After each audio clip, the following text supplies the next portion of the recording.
최근에 어떤 새 가족으로부터 이런 말을 들었습니다. 하나님은 꼭 내가 감당할 수 있는 만큼만 문제를 주시는 것 같다. 새 가족에게서 이런 말을 들으니까 얼마나 감사했는지 모릅니다. 하나님이 그 입에서 나온다는 거죠. 하나님이. 그리고 하나님이 내가 힘든 일을 겪을 때마다 피할 길도 주시고 또 내가 감당할 수 있는 만큼의 문제만 주시는 것 같다. 이 말은 정말 엄청난 신앙의 고백이 아닌가 생각을 합니다. 그래서 감사한 마음이 생기는 한편 또 한쪽으로는 제가 머리를 한 대 쥐어박음을 당한 것처럼 좀 충격을 받았습니다. 하나님께서 이 새 가족을 통하여 목사인 나에게 또 말씀하시는 것 같다, 그렇게 느꼈기 때문입니다. 인생을 살아가다 보면 여러 가지 문제를 만납니다. 문제를 넘어서 절망적인 상황에 처할 때도 있지 않습니까? 내 힘으로는 어떻게 할 수 없는 그런 형편에 처할 때가 있습니다. 신앙생활 할 때도 마찬가지입니다. 견디기 힘든 그런 시련 가운데 내가 오래도록 빠져 있을 때도 있지 않습니까? 그럴 때에 우리가 기대하는 것은 그 절망적인 상황이 하나님 일하시기 딱 좋은 때라는 것입니다. 우리는 좀 힘들지만은 하나님의 능력이 드러나고 하나님이 일하시기 딱 좋은 때가 우리의 그 절망적인 상황이라는 것이죠. 그래서 여러분, 혹시 지금 어려운 형편에 처해 있거나 문제에 직면해 있거나 또 절망적인 상황 중에 있는 분이 있다면 하나님을 바라보시기를 바랍니다. 오늘 말씀을 통하여 위로와 도전과 힘을 얻는 귀한 시간 되기를 주님의 이름으로 축원합니다. 오늘 말씀에 보면 여호수아를 비롯한 이스라엘 백성들이 큰 어려움에 처해 있음을 보게 됩니다. 도저히 강하고 담대할 수 없는 그런 형편에 이 백성들이 처해 있습니다. 40년 동안 자기들을 인도하던 위대한 지도자 모세가 죽었기 때문입니다. 여러분, 4년도 아니고 40년입니다. 40년이면 결코 짧은 세월이 아닙니다. 아주 긴 세월입니다. 우리가 일제의 치하에 고생한 세월이 36년이죠. 36년이 얼마나 길었습니까? 제가 직접 경험한 건 아니지만 그 시절을 살아온 분들이 36년이라는 세월이 얼마나 길었겠습니까? 그 일제 치하의 그 36년이 우리 백성들의 마음을 너무나도 피폐하게 만들었습니다. 도저히 나라를 되찾을, 국권을 되찾을 희망이 안 보이니까 많은 사람들이 일제에 빌붙고 민족을 배반하는 그런 일이 있었지 않습니까? 여러분, 40년 동안 모세가 이스라엘 백성들을 인도했다는 것은 대단히 큰 영향을 미친 것이죠. 그래서 이스라엘 백성들로서는 모세 외에 다른 사람이 자기들의 지도자가 된다는 것은 상상도 못했습니다. 모세 하면 지도자, 지도자 하면 모세, 그렇게 생각하고 있었는데 모세가 덜컥 죽었지 않습니까? 그러니까 이 백성들이 큰 두려움과 불안에 사로잡혔습니다. 그 가운데서도 가장 마음이 심각했던 사람이 누구겠습니까? 여호수아입니다. 여호수아. 이 백성들을 이제 인도해야 되는 지도자가 된 겁니다. 여호수아는 40년 동안 이 백성들이 어떤 사람인지 정확하게 보았습니다. 이 백성들은 사흘들이 하나님을 원망한 백성들입니다. 모세가 있었지만 모세에게도 불평을 하고 원망하고 불순종하고 심지어는 모세를 향하여 돌로 쳐 죽이고자 했던 백성들이 이 이스라엘 백성들이기 때문에 이 백성들을 이끌어가야 하는 여호수아는 마음이 덜컥 내려앉았습니다. 이 백성들을 이끌고 요단강을 건너서 가나안 땅을 차지해야 되는데 모세도 그 일을 해내지 못했는데 자기가 해야 되는 거예요. 얼마나 두려웠겠습니까? 여호수아가 얼마나 두려워하고 불안했는지는 오늘 말씀이 잘 보여줍니다. 하나님께서 3번이나 여호수아에게 말씀합니다. 강하고 담대해라. 6절에도 말씀하시고 7절에도 말씀하시고 9절에도 말씀하십니다. 강하고 담대하라. 하나님이 3번 반복해서 말씀하신 이유가 뭡니까? 여호수아가 그만큼 불안해하고 있다는 거예요. 그만큼 낙심해 있다는 것입니다. 그러니 하나님이 3번이나 반복해서 강하고 담대하라 말씀하고 있는 것입니다. 하나님만 말씀하시는 것이 아니고 하나님께서는 사람들의 입술을 통해서도 여호수아에게 격려하고 있습니다. 오늘 본문에 이어지는 1장 17절 18절에 보면 르우벤 지파, 갓 지파, 므낫세 반 지파의 백성들도 여호수아를 막 격려합니다. 17절 18절 우리 같이 한번 읽겠습니다. 17절 18절 시작.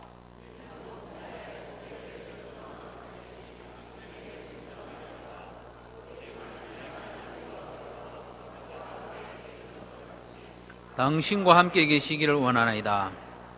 누구든지 당신의 명령을 거역하며 당신의 말씀에 순종하지 아니하는 자는 죽임을 당하리니 오직 강하고 담대하소서.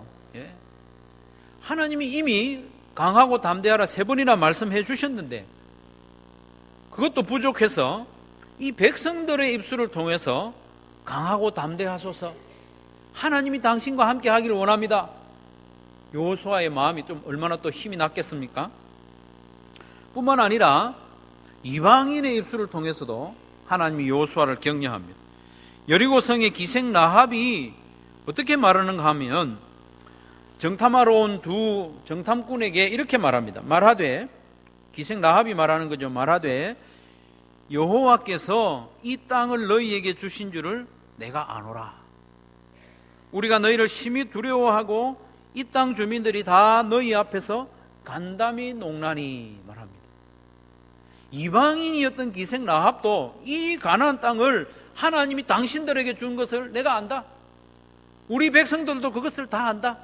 그렇기 때문에 우리 백성들의 마음이 녹아내린다는 거예요.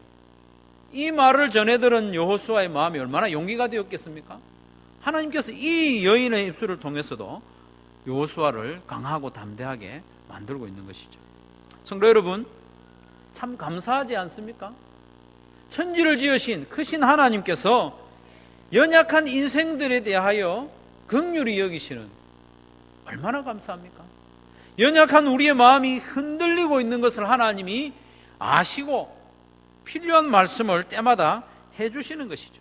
우리가 낙심해 있을 때, 갈림길에서 어디로 가야 할지 헤매고 있을 때, 두려움과 원망과 미움이 내 마음속에 가득해서 내 마음을 어떻게 할 수 없는 그때에 우리 하나님께서는 때마다 말씀해 주십니다.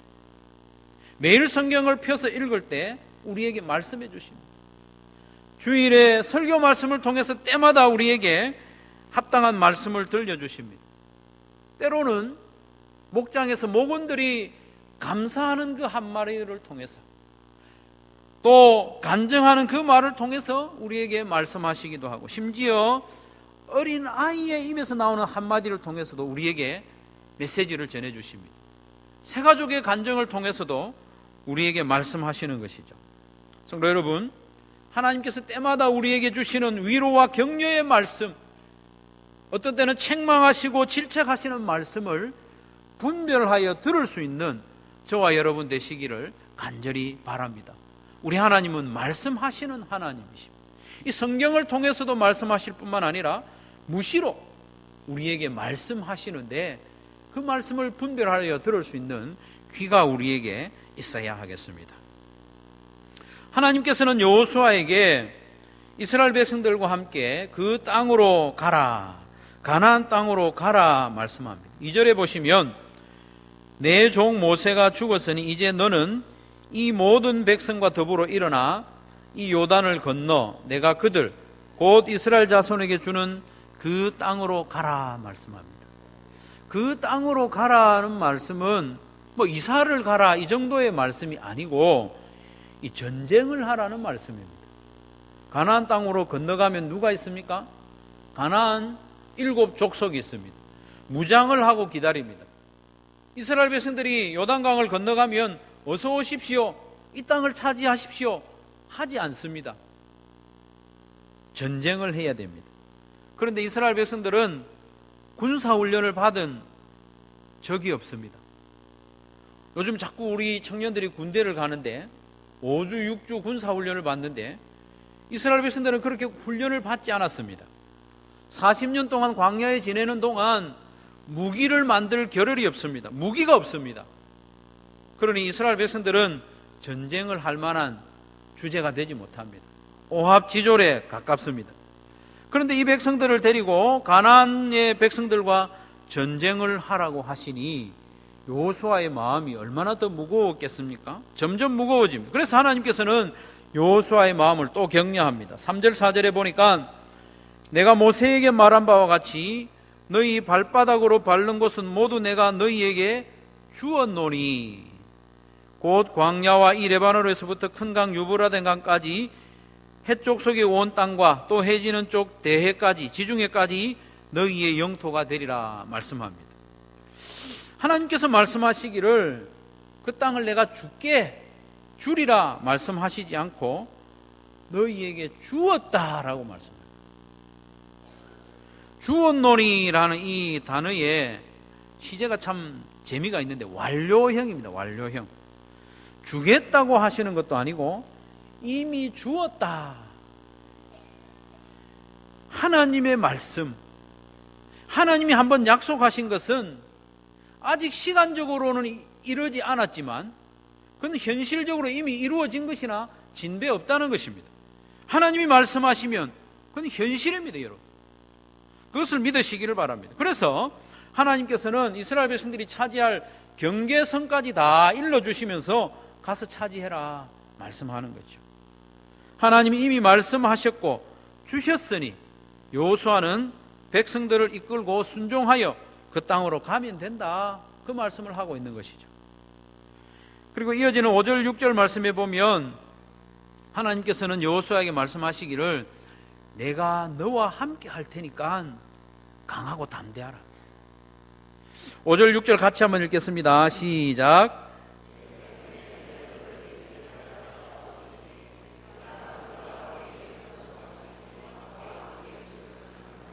내가 너를 떠나지 아니하며 버리지 아니하리니 강하고 담대하라. 너는 내가 그들의 조상에게 맹세하여 그들에게 주리라 한 땅을 이 백성에게 차지하게 하리라. 아멘.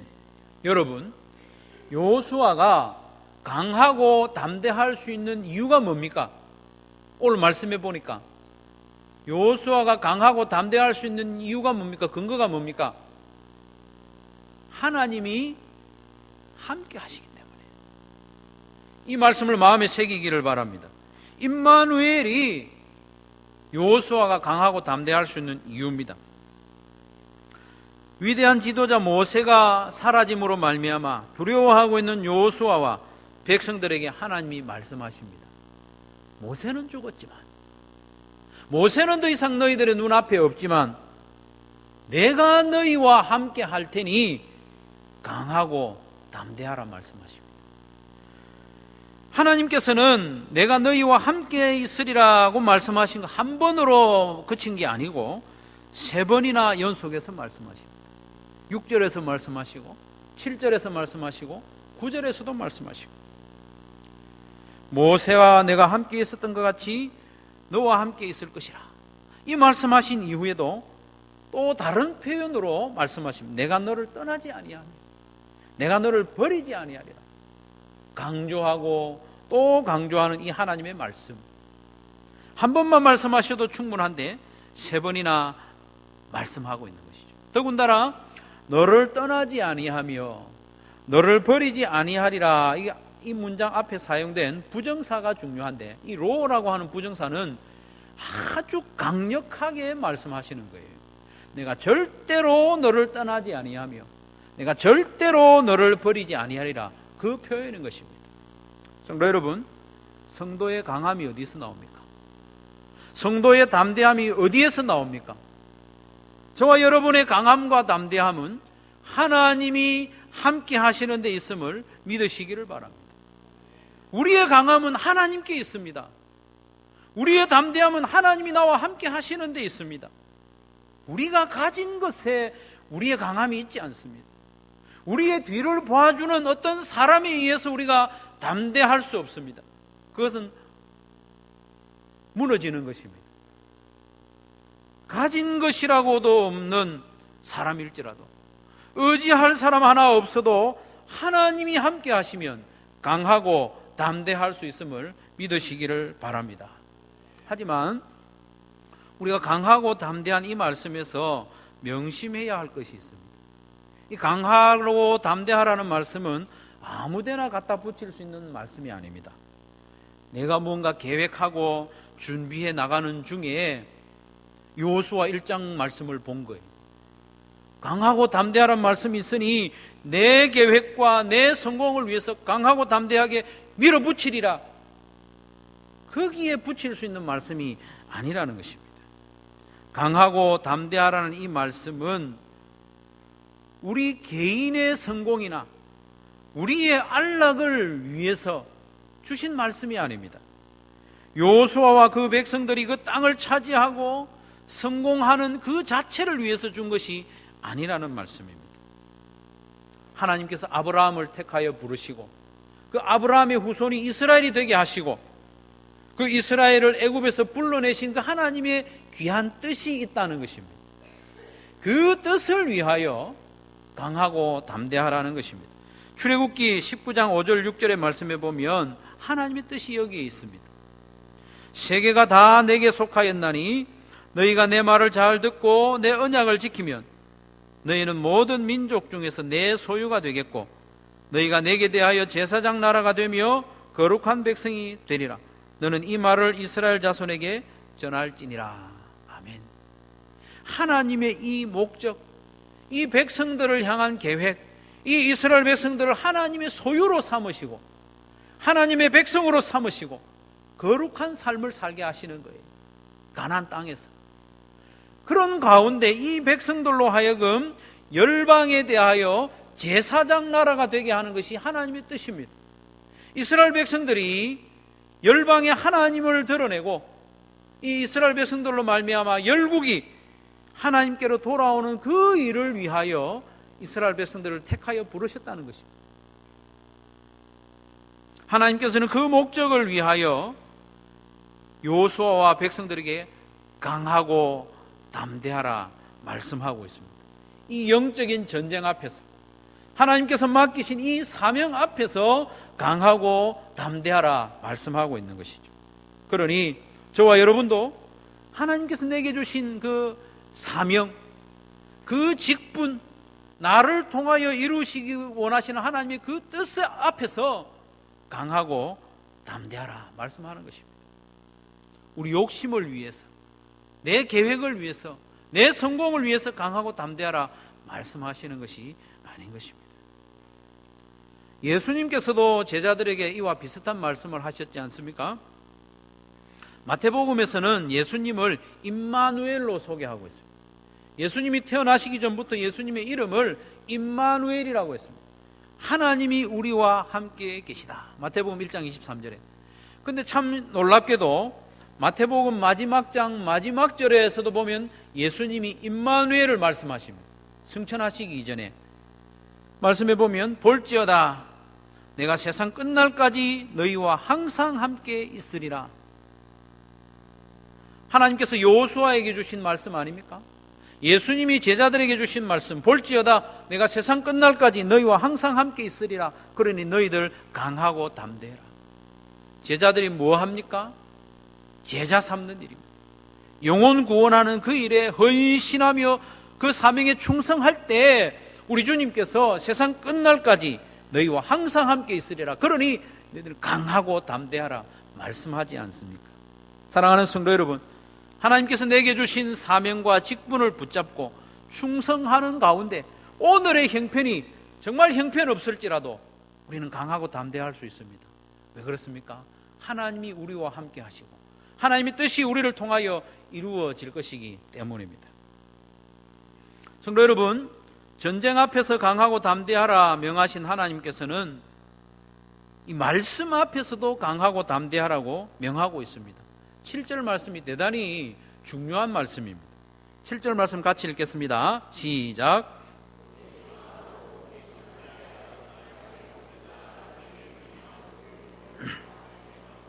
우로나 좌로나 치우치지 말라. 그리하면 어디로 가든지 형통하리니. 아멘. 내가 너와 함께 할 것이니 강하고 담대하라 말씀하셨습니다. 이 말씀은 강하고 담대할 수 있는 이유가 뭐냐, 강하고 담대할 수 있는 근거가 뭐냐를 말씀해 주시는데, 7절 말씀에 보면 강하고 담대해야 하는, 무엇을 위하여 강하고 담대해야 되는지 말씀하고 있습니다. 좀 다릅니다, 여러분.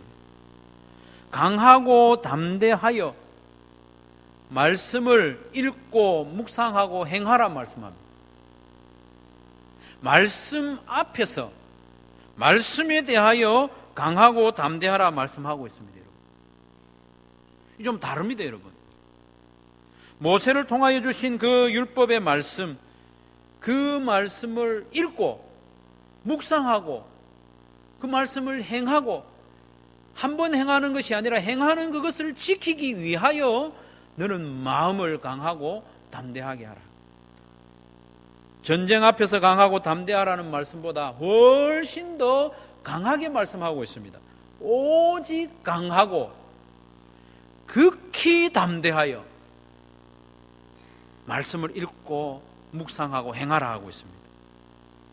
방금 말씀드린 대로 5절 6절에서는 여호수아가 강하고 담대해야 할 이유를 말씀하고 있습니다. 하나님이 함께 하시니 강하고 담대하라 했습니다.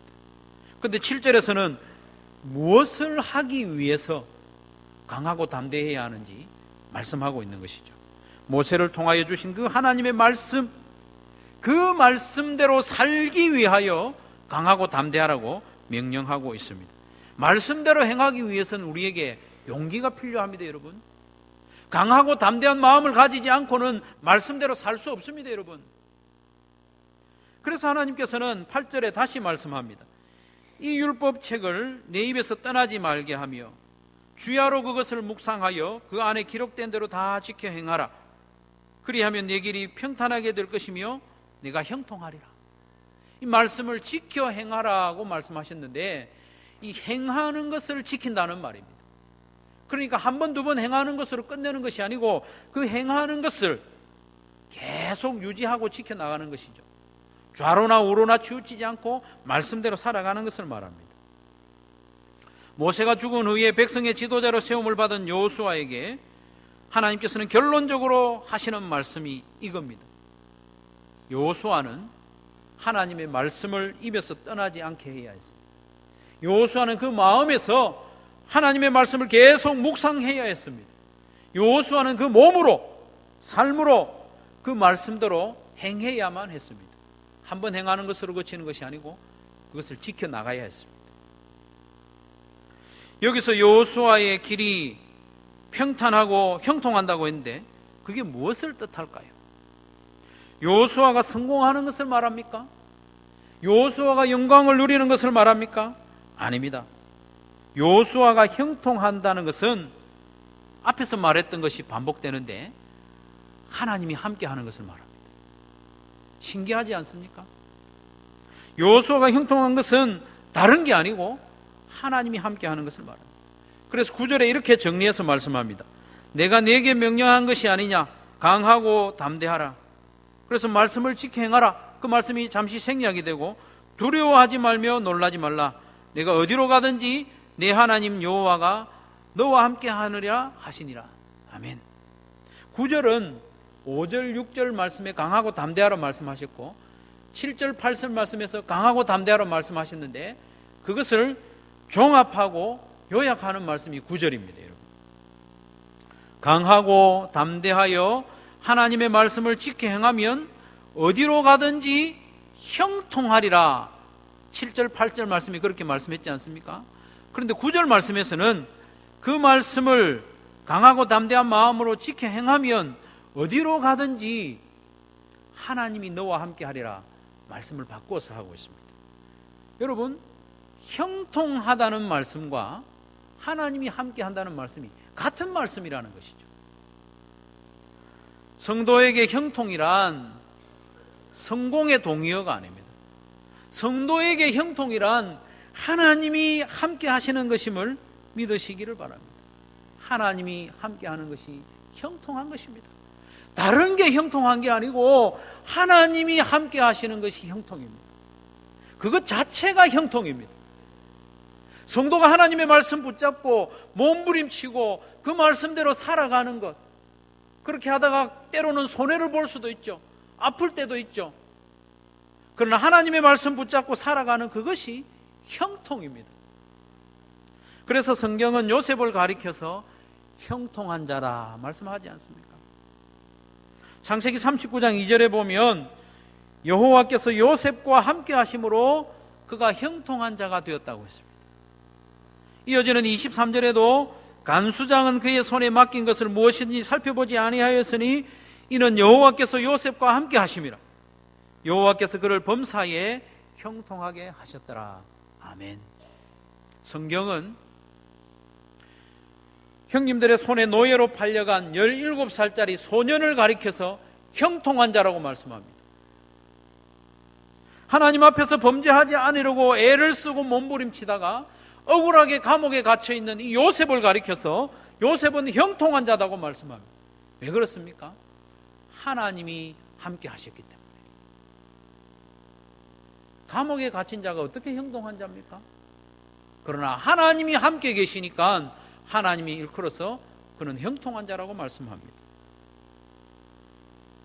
하나님이 함께하는 자가 형통한 자이고 형통한 자는 하나님이 함께하는 자입니다. 그 사람을 통해서 하나님의 뜻을 조금씩 이루어가고 있기 때문에 요셉의 형편은 말이 아니지만 요셉은 형통한 자라고 불리는 것입니다. 하나님은 하나님의 말씀을 읽고 묵상하고 그 말씀대로 행하고자 애를 쓰는 그 사람의 길을 형통하게 해주시겠다고 했는데 그 형통이 뭐냐 하면 하나님이 함께 하시는 것입니다. 사랑하는 성도 여러분, 하나님은 모세의 죽음으로 인해 슬퍼하고 두려워하는 여호수아에게 강하고 담대하라고 거듭 말씀하십니다. 하나님이 함께 하시기 때문에 전쟁에 나갈 때도 너는 강하고 담대해야 된다. 놀랍게도 하나님의 말씀 앞에서 너는 강하고 담대하라고 했습니다. 그 말씀대로 행하며 그 행하는 것을 유지하기 위해서 너는 마음을 강하고 담대하게 해야 한다고 말씀합니다. 성도 여러분, 하나님의 말씀을 읽는 데에는 우리의 마음이 강하고 담대해야 됩니다. 하나님의 말씀을 마음으로 묵상하는 거기에도 우리가 강하고 담대해야 됩니다. 특별히 하나님의 말씀대로 행하고 살아가기 위해서는 우리가 마음을 강하고 담대하게 해야 합니다. 우리가 마음을 그렇게 하지 않고는 말씀을 읽을 수가 없어요. 묵상하지 않습니다. 그 말씀대로 행하지 않습니다. 전쟁에 나갈 때보다도 하나님 말씀 앞에서 우리는 더욱 강하고 담대해야 됩니다. 성도 여러분, 저와 여러분의 마음이 하나님의 말씀 앞에서 얼마나 비장한지 한번 돌아볼 수 있기를 바랍니다. 우리의 영적인 전쟁은 하나님의 말씀 앞에서 얼마나 강하고 담대하냐, 그것으로 결정이 납니다.